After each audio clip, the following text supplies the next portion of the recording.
দিনহাটার নিগমনগর ঘাটপাড় এলাকা থেকে গোপীনাথ সাহার নামে এক ব্যক্তিকে দুটি বন্দুক এবং এক রাউন্ড গুলি সহ গ্রেফতার করল সাহেবগঞ্জ থানার পুলিশ। গত এক সপ্তাহে পরপর দিনহাটার বিভিন্ন এলাকা থেকে তিনজনকে অস্ত্র সহ গ্রেফতার করল পুলিশ। এদের মধ্যে একজন তৃণমূলের গ্রাম পঞ্চায়েত সদস্য রয়েছে। একের পর এক অস্ত্র উদ্ধারের ঘটনায় ব্যাপক আলোড়ন ছড়িয়ে পড়েছে।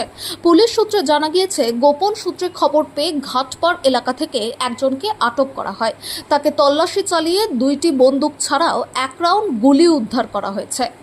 গোপীনাথ সাহা নামে ওই ব্যক্তিকে গ্রেফতার করা হয়। এর আগে গত বৃহস্পতিবার রাত্রে ত্রিমোহনী ব্রিজ সংলগ্ন এলাকা থেকে জিন্নাত আলী নামে একজনকে অস্ত্রসহ গ্রেফতার করে সাহেবগঞ্জ থানার পুলিশ। গত কয়েকদিনে দিনহাটার বিভিন্ন এলাকা থেকে পুলিশ একের পর এক অস্ত্রসহ তিনজনকে গ্রেফতারের ঘটনায় ব্যাপক আলোড়ন ছড়িয়ে পড়েছে। একের পর এক এভাবে অস্ত্র উদ্ধারের ঘটনায় বিজেপির পক্ষ থেকে বিগত তৃণমূল পরিচালিত সরকারকে কটাক্ষ করা হয়েছে।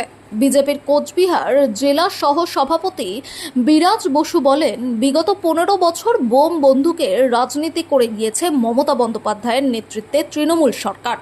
মানুষ তাদেরকে উপড়ে ফেলে দিয়েছে। সেই দলের নেতাকর্মীরাই একের পর এক অস্ত্রসহ পুলিশের হাতে ধরা পড়ছে। তৃণমূল গোটা রাজ্যকে শ্মশানে পরিণত করে দিয়েছে। নতুন সরকার নতুন করে মানুষকে আশার আলো দেখাচ্ছে।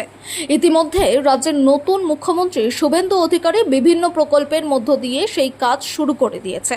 শিক্ষা, স্বাস্থ্য, শিল্প বিভিন্ন ক্ষেত্রে বাংলাকে এগিয়ে নিয়ে যাওয়াই নতুন সরকারের লক্ষ্য।